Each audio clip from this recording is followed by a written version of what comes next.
Hello, hello, and welcome back again. It is finally time for us to go home. We get to go to the USGP in Austin for our home race. We'll see, we are fresh off of a podium in Mexico. We'll see if we can keep that run of good fortunes going.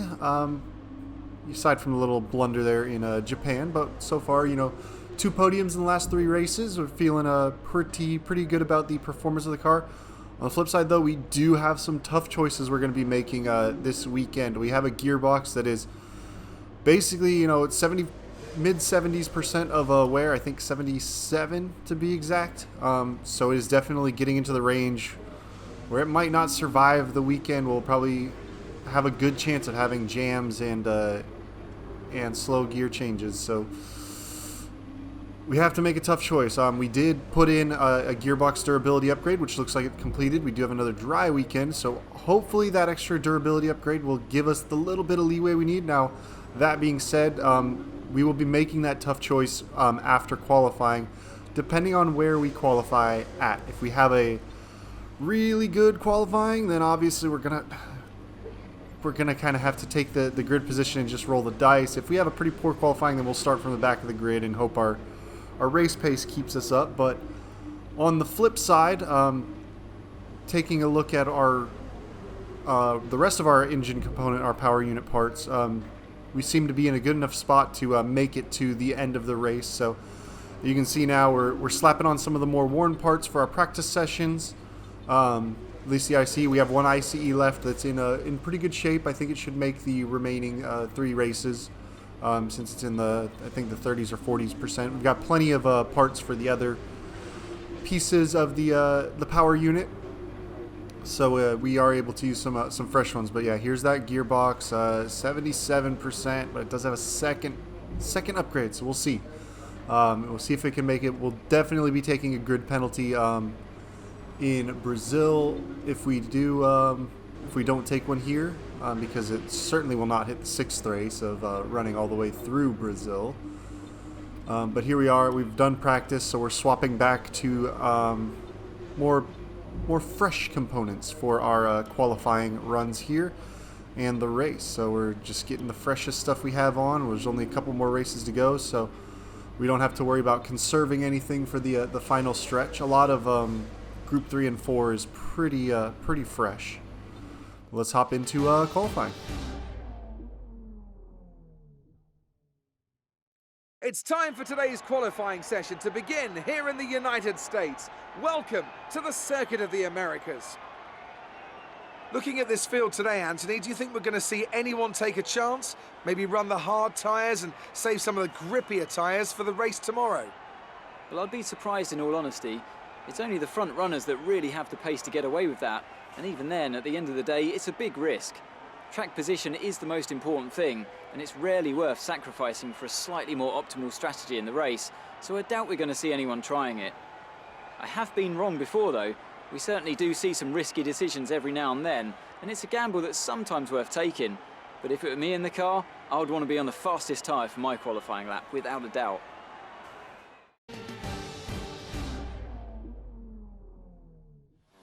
Alright, so here we are out of the final turn for our first flying lap and a little bit of an introduction to COTA.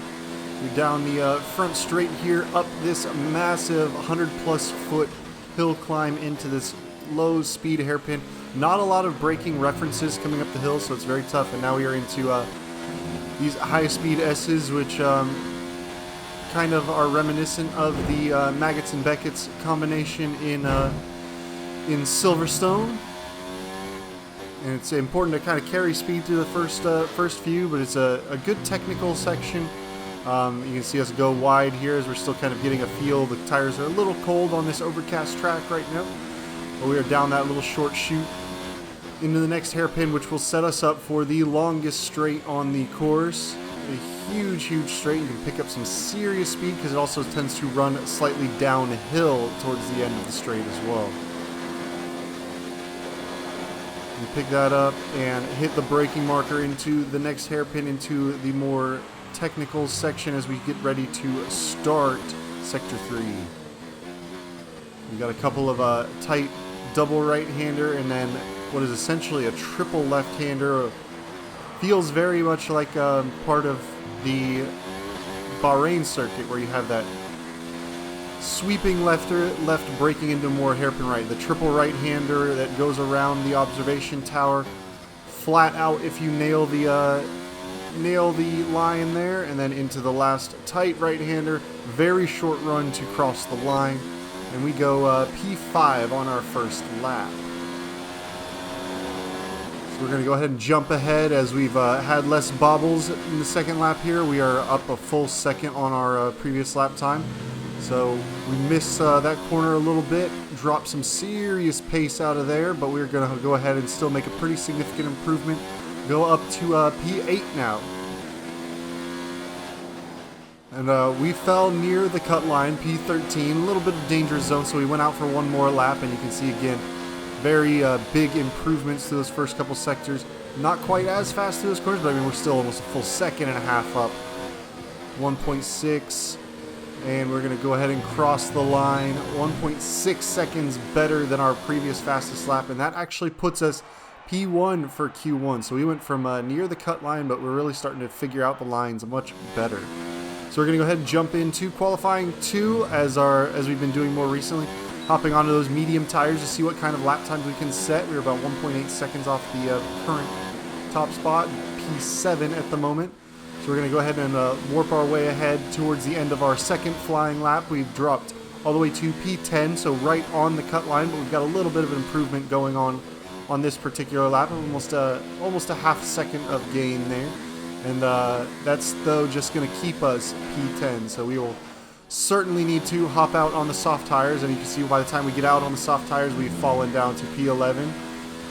Luckily, a tarmac runoff outside that, so you can just kind of survive the sweeper as the checkered flag's already out, and this was our only chance on these soft tires to set a lap, but soft tires make it easy to set a good lap time compared to your mediums. So there we are, P3 in Q2. So P1 in Q1, P3 in Q2. We're going to hop ahead, finishing up our first quali lap of Q3. We are 5th fastest at the moment, about a second off the pace of Lewis Hamilton. We're going to pop into the garage for a second and get back out on track on a fresh set of tires here for our second flying lap. And we'll see as the session is about to tick down. You can see there's only 20 seconds left. We've made it across the line with a little bit of room to spare, and what will be has to be our final lap. We're sitting P6 on the grid right now. We are going to be one of the last cars out on the track, so the track is nice and rubbered up as we get a very good run through the S's here. You can see our time delta. We picked up just about a 10th to go purple in the first sector, so that means we're the fastest car in the session through that first sector. You see we're even better through that next set of corners. We're now almost a half second up on our best time into the braking zone. Go very late through into that hairpin. Good exit will gain us about another 10th through that corner. DRS open down the straight. It's going to basically hold steady because there's not really time to be gained in the straight. But here we are, late on the brakes, a little later than we were before, a little harder. We managed to pick up almost another 10th there. We are purple through sector 2. We're about a half second up on what the current provisional pole sitter has set. Lewis Hamilton will cross the line before us. I think he is going to be going a little bit quicker, but here we are through that triple right-hander. Yeah, you see Lewis Hamilton, a 33.9 is the current provisional pole, and we are going to be one of the last cars to finish. We are about a second up on our best lap. 1.1, it's going to be close as we cross the line. Let's see what we shook off on. Okay, good job, mate. And we have put ourselves on pole for the first time in our career, and this is where the tough decisions really come in. With qualifying finished, it's time to remind ourselves of our top 3. Oldtimer, Hamilton and Max Verstappen. With qualifying wrapped up, we now have our grid line up for the big race tomorrow. Be sure to join us then for what will no doubt be a fantastic race. So here's the tough choices. Our first pole. We've been front row before, but we have to choose if we're going to take that 5-spot penalty.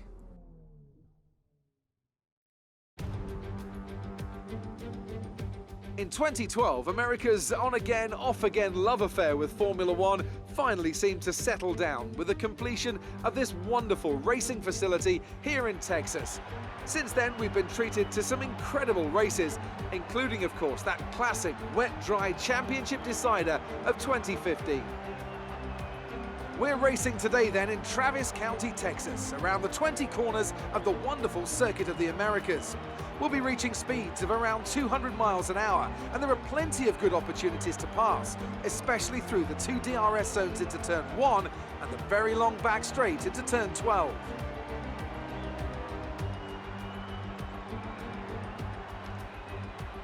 And with me as usual is Anthony Davidson. Let's have a chat about Williams. What do you make of their performance so far this season? Well, the atmosphere within that team seems very positive at the moment. Everyone seems like they're in great spirits and having a lot of fun doing what they do, and that's definitely contributed to the performances we've seen. Let's run you through the driver grid order for today's exciting race. Oldtimer lines up on pole position, and Lewis Hamilton completes the front row. Moving on to the rest of the grid, we have Leclerc, Bottas, Nico Hülkenberg, and Gasly, Weber, Sainz, Russell, and Max Verstappen. Norris, Raikkonen, Lance Stroll, and Ricciardo. They've taken a grid penalty. Perez, Vettel, Alexander Albon, and Devon Butler. Magnussen and Romain Grosjean sits at the back of the grid. And with lights out just moments away, it's time to go down to the track.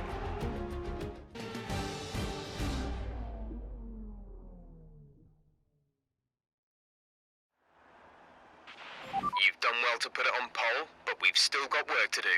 Trying to cover the inside line off the start. So the ultimate tough choice came in, and I spent a lot of time waiting between the ends of the qualifying session before I started up the race, kind of weighing the options in. I can't give up my first pole position. If I had been, P2, I would have taken that 5-place penalty, started 6th, but I just got to roll the dice. I'm starting P1. Just got to see if we can hope that it's more missed gears than jammed gears, so we can work around those a little more, and we'll see what we can do from the start and the front of the grid. We are going with a 1-stopper. It wanted us to go soft onto the hards. We can make it soft on the mediums, and after Japan, figured it's better to go on the faster tire. So here we are, 5 red lights on the grid. The lights out, we get probably our best start of the season, a fantastic start away. We move to cover the inside as Hamilton slips to the outside, and we slot ourselves in comfortably into P1, into turn 1, the first major hurdle of our pole position. We've survived, but already Jeff is radioing us. We might have gearbox issues this race, so for it to come that soon, it's a bit of a worry. But it's so nice to have probably my best start off the grid, my best reaction of the season while coming from pole position, and we managed to hold off Lewis Hamilton. But here is going to be the first big attack point. Even without the DRS, he's got a chance to slipstream, so we're going to move off the racing line essentially, and keep an eye on him in our mirrors. He looks to be staying out of the slipstream, so as we get close to the brake zone, we're going to move back into the racing line and head him off into those corners. So we've managed to secure P1 down the next big attack zone.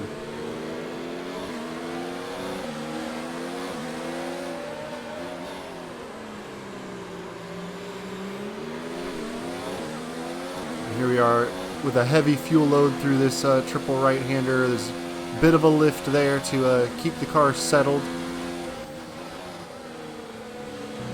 The slightly worn soft tires from qualifying and the heavy fuel load means the car's not performing super optimally.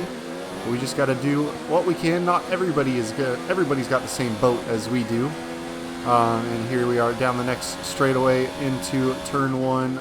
Once again, Hamilton gets a little bit of a run off on the slipstream, but not quite enough to catch up onto us. Luckily on this track, curbs are pretty forgiving. You can run up on them and it's not going to unsettle the car too much, so you can definitely be aggressive with the track limits there and getting right up on those curbs. It treats the car pretty gently. But here he is as we break into the hairpin once again, setting up for the long back straight, where once again you see us cut to the inside of the track to keep him out of our slipstream. He's getting a little bit of a run down the straightaway. We're not really breaking away from that group, but here we are. You see us flip over to the racing line, onto the brakes, and we've held that position once more.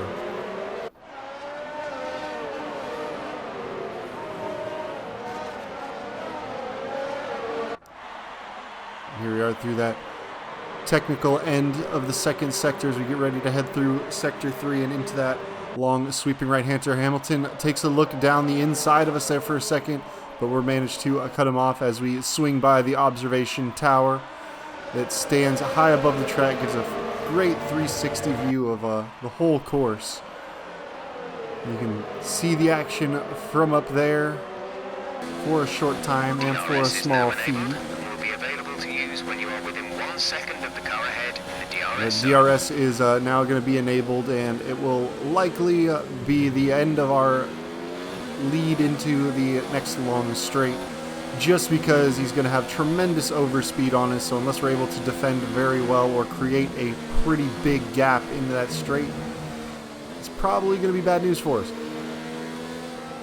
But we've got a little bit of room. We've got about a half-second lead right now on Lewis, but a pretty poor run through that set of corners puts him right back on our tails. And there's Jeff once again on the radio warning us that these gearbox issues are coming soon to a theater near you. We get a pretty good exit off of that hairpin, and we managed to stretch a little bit of a gap to Lewis, so he's not able to quite catch us in that. But as we hit the braking zone there, we have a little bit of a lockup. We're starting to have a teensy bit of tire drag, but not enough to be a huge issue. The fuel burning off is helping us out a fair bit. Lewis is looking to find a way past us as he dives the inside of that corner, trying to get a good run as we head through this long sweeper.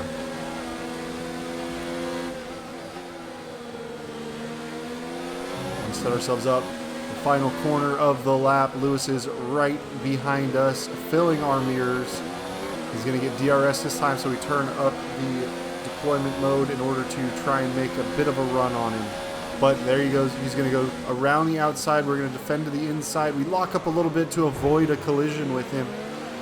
And we are going to sweep by side with him through these first bit of the S's, but we managed to close it off and lock him out. We pick up a little bit of a track limits warning there, but no big, huge deal. But we've settled back into the lead.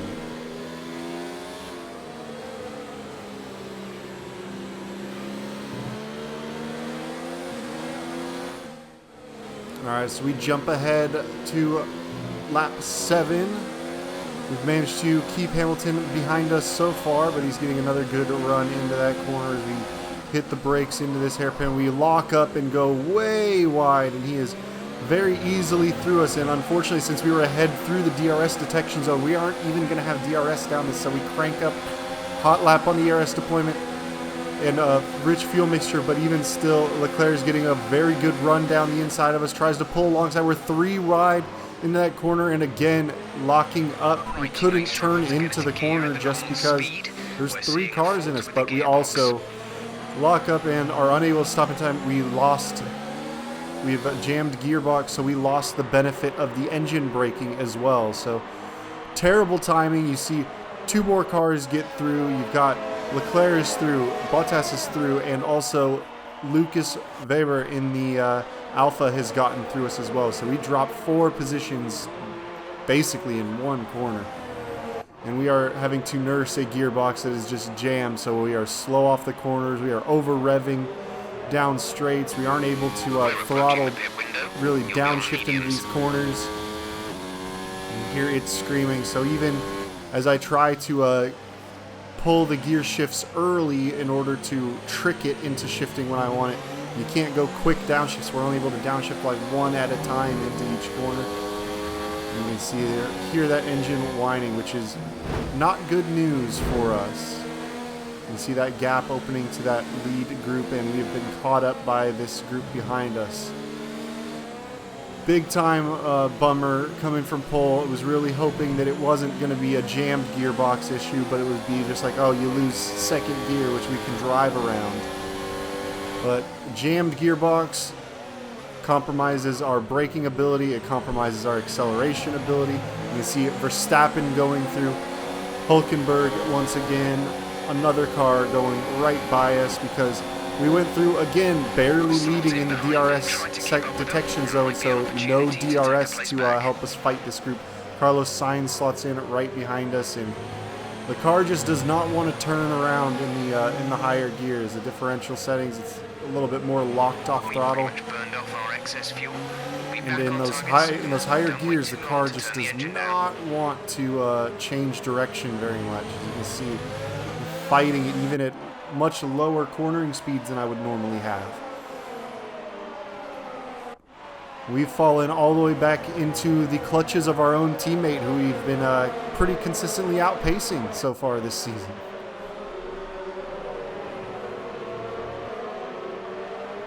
Here we are. We're going to go ahead and jump a full lap ahead into the pit lane. It is time for us to make our stop.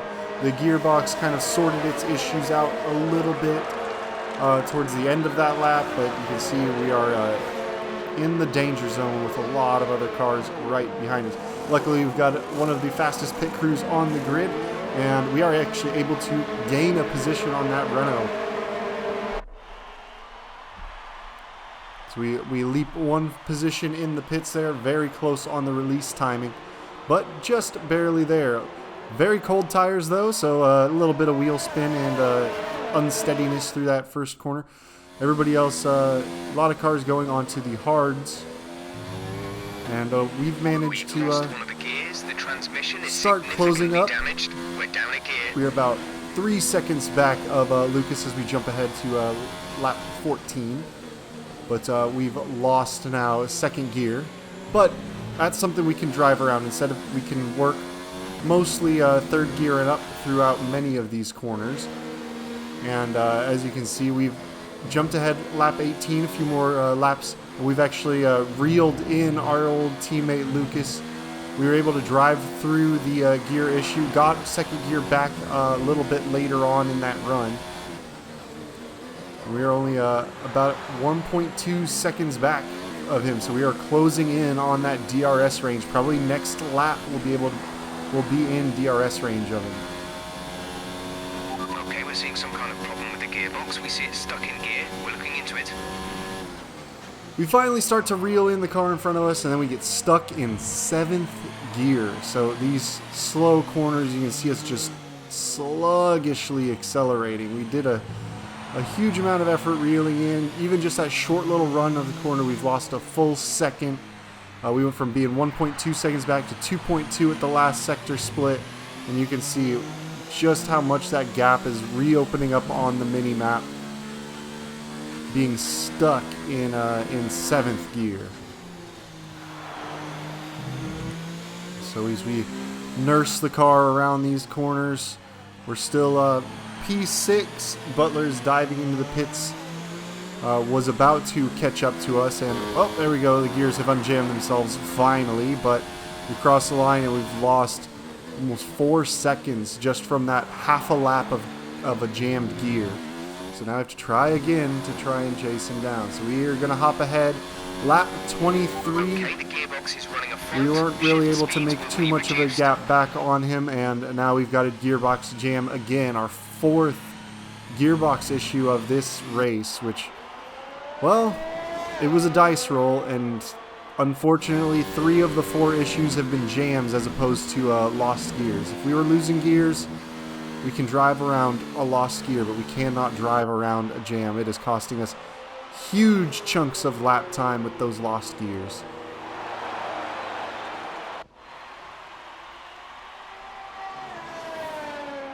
But even from the outboard cameras, you can hear that thing screeching as it tries to shift, and how it just bottoms out, getting off the corner, not able to downshift and get good exits. So you can see the group behind us is starting to reel us in. Mostly because we just can't accelerate off of a corner on in this car right now. You can see a McLaren, you can see a Red Bull actually making a move. I believe that's Ricciardo, because Verstappen, if I'm not mistaken, is up towards the front of the race, as he has been the last few weeks.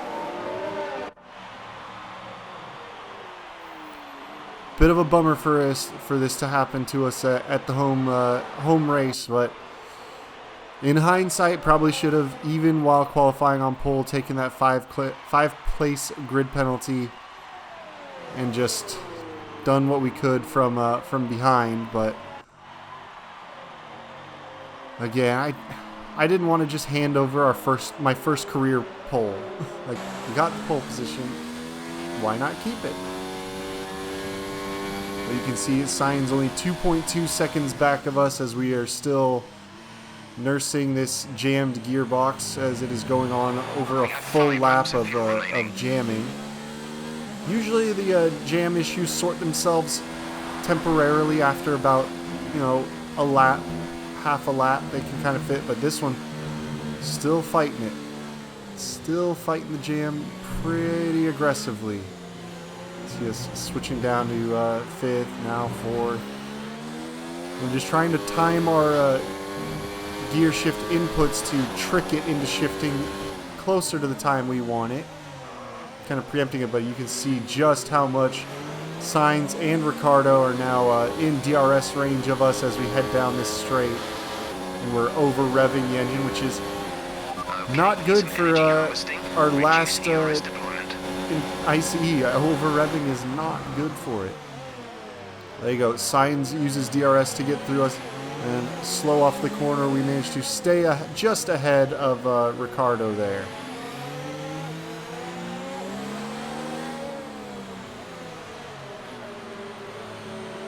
Tiptoeing it through that tight left-hander. Now we are on the throttle for the sweeper, keeping it pinned as much as we can. We are slow through these corners, not able to exit very well, especially this tight, normally a second gear right-hander, and you can see just how awful we are getting off the line, and how easy it is, even with our DRS open, that Ricciardo is going to go down the inside of us, and we have a teensy bit of a lockup as we hit a little hump on the outside of the line there that unsettles the car just a bit, but just as Ricciardo gets past us, we've got our gears back. So now it's time for us to try and chase this group back down. 3 laps to go in this race. Lap 25. And luckily it looks like we might be able to stay with this group. If we can hopefully, fingers crossed, not have any more issues the rest of the race with our gearbox, we can stay in the points. As you can see, there are a few cars right up on our tail, and we are P8. So we're going to jump ahead lap 27, about halfway through the penultimate lap of the race.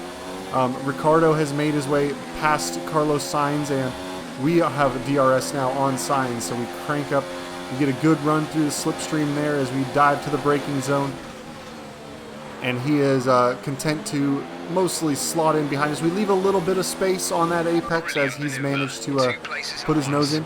Apparently Jeff thinks we made 2 overtakes at once because we went from P8 to P7, but maybe he's watching somebody else, because we definitely didn't do that. And Ricciardo is kind of pulling his way away from us a little bit. We have one more lap to kind of try and reel him in, but we are P7. So we are managed to remain in the points, which, considering we had, I think, 5 gearbox issues over the course of the race, we managed to finish it off, didn't really reel him in, and we managed to stay P7. And with that, another year of Formula One draws to a close, and a new World Drivers' Champion is declared. Another entry added to that prestigious list of the sport's most incredible drivers. That's it for another Grand Prix and a fantastic win for Mercedes. Anthony Davidson, how do you think they were able to set themselves apart today? Well, I know it's a bit of a boring answer, but the truth is they simply had the best speed package on the day, and a driver who knows how to take advantage of that. It doesn't matter how much time you spend poring over the stats and planning strategies if you can't keep the pace, and our winner today showed they could do both.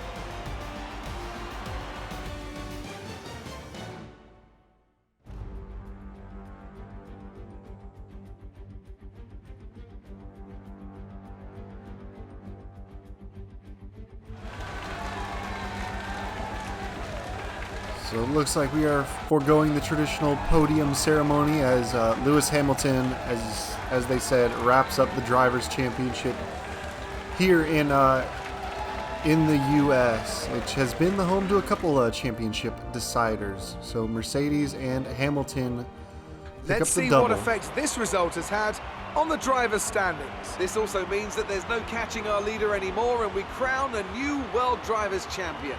So, Anthony Davidson, who would you rank as your driver of the day? Max Verstappen seemed to just effortlessly weave through the other drivers today without a care in the world.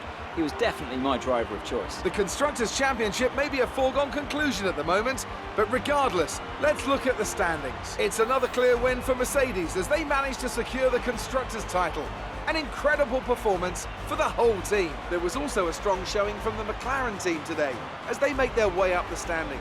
Well, Ants, an end to another fantastic weekend of racing. Thanks to everyone who joined us, and we'll see you for the next one.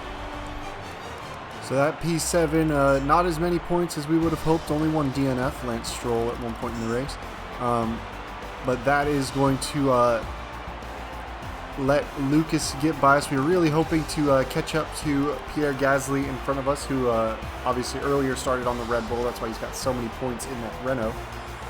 But now Daniel Ricciardo running that Red Bull is catching up to us, which is showing to be probably the class of the field. You can see Verstappen came from 10th all the way to the second, and Ricciardo from 14th Amazing performance out there. to I'm sure you're 6th. pretty happy with that. You're beating all expectations. Would you say we all underestimated you? I mean, the team is more than just a sum of its parts. You know, when everything's working together, it's great. Judging from today's race, it must be pretty hard to fend off Devon when he wants to pass. Yeah, it definitely helps to have a good car and a good team backing you up. It was unfortunately my decision to stick with the old gearbox. Your former teammate Lucas just moved ahead of you in the points. What happened? I mean, I know what happened. I had gearbox issues, which brought me down the grid, so I'm just going to have to pick no comment because that choice is Appreciate not your there. time. But here we are back in the garage after a unfortunate, a little bit disappointing USGP, our home race that didn't go quite the way we wanted it. I think, you know, again, in hindsight, we could have probably had a better result if we took that 5-place grid penalty and took a new gearbox, but I mean, you put yourself P1 for the first time, you got to start the race from P1 and just see what you can do.